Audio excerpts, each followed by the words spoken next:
Hey, Sun Devil fans, Sandy Charles here for DevilsDigest.com, and I'm joined by our publisher, Hode Rubino. We are here breaking down this Thursday's game, ASU's home opener. They take on Kent State. So, Hode, we've talked about this type of lopsided matchup before, and especially when it comes to ASU in a no-win situation. First-time season opener starting a freshman. Does that change your perspective when it comes to this ASU offense? Well, I do agree with you, Sandy, that this game being a no-win game for Arizona State, if they blow out Kent State by 40 or 50, nobody's going to be throwing them a parade. Obviously, if they struggle, there's going to be tons of criticism. But this isn't a game that I think fans should overlook at all, like you said, because of Jaden Daniels, the first ever true freshman to start a season opener for the Sun Devils. And it's really going to be an interesting dichotomy, if you will, because Herm Edwards just today in his press conference and really been saying for the last couple of weeks since Jaden Daniels was announced as the starter that they're definitely not going to put too much on his plate. They have a great running back in Benjamin, a all-senior, almost all-senior offensive line, a lot of upperclassmen at wide receiver and tight end. So there's really no reason for Jaden Daniels to be the savior of this offense and really to be expected to play out of his mind and much more mature than your typical freshman, even though Jaden Daniels has proven with his poise, with his pocket presence, and overall personality on and off the field that he is definitely mature being beyond his years. But I think the fact that you do have a true freshman quarterback, and even though he may not have a lot of ooh and ah moments on Thursday, just because I think the offense is really going to keep it as simple as possible, it is interesting to see how this game is viewed, and if Jaden Daniels has just an okay game. Do fans maybe take it the wrong way when they shouldn't? And if he has a great game, that can come back to the no-win situation. Well, big deal. You did that against Kent State. That doesn't give us a lot of hope for the future. And I'm sure I can see skeptical fans saying that. So, yeah, it's kind of interesting game, I think, because it probably has a little more intrigue, even though it's just Kent State, just because of the fact of Jaden Daniels being the quarterback. And really interesting to see how much they do or don't put on their plate. I mean, we heard it all week and really for the last few weeks from the coaches that they don't want to put too much pressure on him. But I'm just kind of curious if he is going to produce some of those moments that are really going to create a lot of excitement, even though it's just Kent State, so to speak. Now, flipping it to the other side of the ball, what do you think the ASU coaches want to see from the ASU defense against Kent State? Well, Kent State really tries to equalize their offense against very stout defenses like Arizona State by playing very fast, by playing a system which I wouldn't call it a classic air raid, but definitely more of a spread system. I think it's really almost the opposite offense that Arizona State sees every day in practice, because as we know, even if Arizona State did not have a freshman quarterback, obviously a very, very run-heavy team.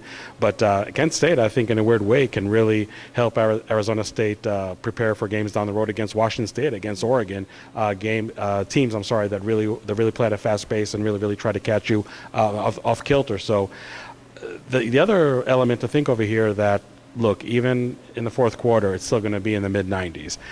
We don't know how a team from the MAC conference is really going to deal with that speed, and as quick as they were in the first and second quarter, can they still keep that pace in the third and fourth quarter? And I think also, somewhat of a challenge also for the Arizona State defense. Obviously, they play and practice in this weather every day, but still, when you're running around wide receivers and running backs all night long, it definitely can be a tiring proposition.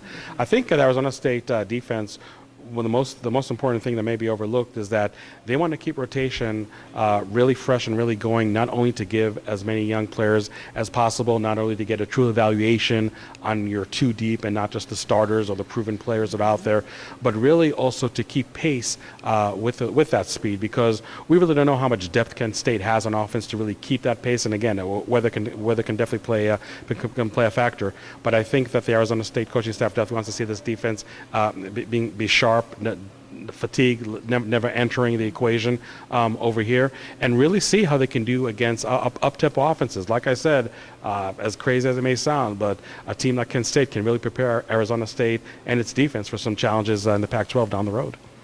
Now, I'm sure you and everyone have ASU winning, but how do you see it unfolding? Do you think this is going to be quick and easy, or are they going to slow it down and try and fix some things? Well, first of all, we're looking for a final score. I think Arizona State's going to win 45-17, but I definitely think the Arizona State offense is really going to be deliberate.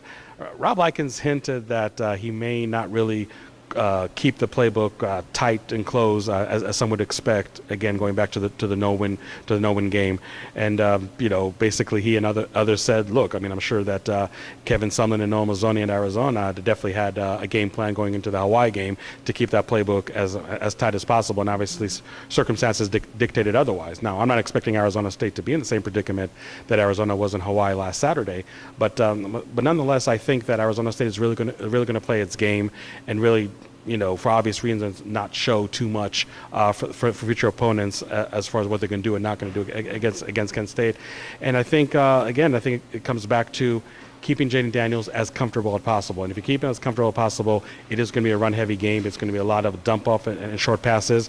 It goes without saying that Kent State, in terms of a defensive front, are going to show the same type of look that Arizona State's going to see all year long. 7, 8-man fronts, stop Benjamin, put as much pressure on a young quarterback like Jaden Daniels, and see if Arizona State can run the ball despite that front, to see if Jaden Daniels can really find his receivers under duress himself, snap after snap. So that's something that's going to be interesting to see.